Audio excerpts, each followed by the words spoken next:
नागरिक आक्रमक रस्त्याच्या दुरावस्थेच्या निषेधार्थ काढली अंत्ययात्रा। महानगरपालिका आणि महाराष्ट्र जीवन प्राधिकरणाच्या विरोधात नागरिक आक्रमक रस्त्याच्या दुरावस्थेच्या निषेधार्थ काढली अंत्ययात्रा। धुळे शहरातील नेहरू नगर परिसरात असलेल्या रस्त्याचं काम गेल्या अनेक वर्षापासून सुरू असून हे काम अद्यापही पूर्ण करण्यात आलेलं नाही। रस्त्याची मोठ्या प्रमाणात दुरावस्था झाल्याने नागरिकांसह व्यावसायिकांना प्रचंड त्रास सहन करावा लागतो। याबाबत नागरिकांनी वारंवार तक्रारी करून देखील अद्यापही रस्त्याची सुधारणा करण्यात आलेली नाही।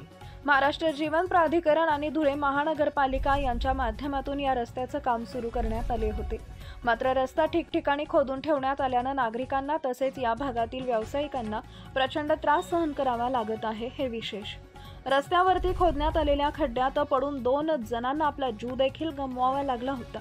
या रस्त्याच्या दुरावस्थेच्या निषेधार्थ या भागातील नागरिकांनी आक्रमक होत आज थेट महानगरपालिका आणि महाराष्ट्र जीवन प्राधिकरणाची प्रतिकात्मक अंत्ययात्रा काढत निषेध व्यक्त केला। यावेळी महानगरपालिका आणि महाराष्ट्र जीवन प्राधिकरणच्या निषेधार्थ घोषणा देण्यात आल्या। काय मागणी होती, काय आंदोलन केलेलं आहे? नमस्कार, मी प्रभाजी रामदास परदेशी। आज आम्ही जे आंदोलन केलेलं आहे, मागील 3 वर्षापासून वाडी भोकर रोड आणि वडेल रोडची समस्या आम्ही सतत जीवन प्राधिकरण धुळे महानगरपालिकेकडे मांडत आहे, तरी पण त्यांचा निर्लज्जपणा इतका आहे की आमचं दुर्भाग्य बघा, बाप्पाचं आगमन या खड्ड्यांमधून झालेलं आहे। इतका दुर्दैवी प्रकार झालेला आहे ना, बाप्पांचं आगमन पण झालं, विसर्जन पण खड्ड्यात झालं।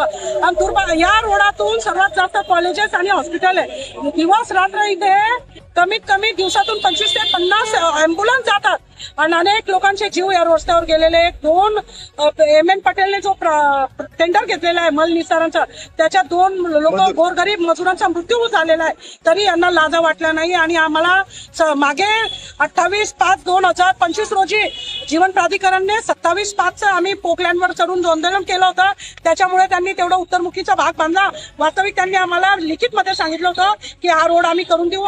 फोनवर पण त्यांचं माझं बोलणं झालं होतं। वारंवार आंदोलन करून आम्हाला नाईलाजास्तव आज त्यांची तिरडी काढावी लागली। पैशाअभावी एकाच तिरडी मध्ये 3 लोकांना आम्हाला दफन करावं लागलं, अग्निदाह द्यावा लागला त्यांना रॉकेट टाकून, की कमीत कमी जनाची मनाची त्यांना काहीतरी वाटेल। आणि आमच्या या रोडाचा 8 दिवसात त्यांनी व्यवस्थित आम्हाला कॉन्क्रीट रोड करून नाही दिला संबंधित अधिकारी कर्मचाऱ्यांनी। तर या तिरड्या त्यांच्या दारातच मी प्रत्येक लोकांच्या दारावर काढेल, ही त्यांनी दक्षता घ्यावी आणि सर्व जे पण जबाबदार असेल ते सर्व धुळे महानगरपालिका जीवन प्राधिकार संबंधित कर्मचारी अधिकारी जबाबदार राहतील, याची नोंद घ्यावी।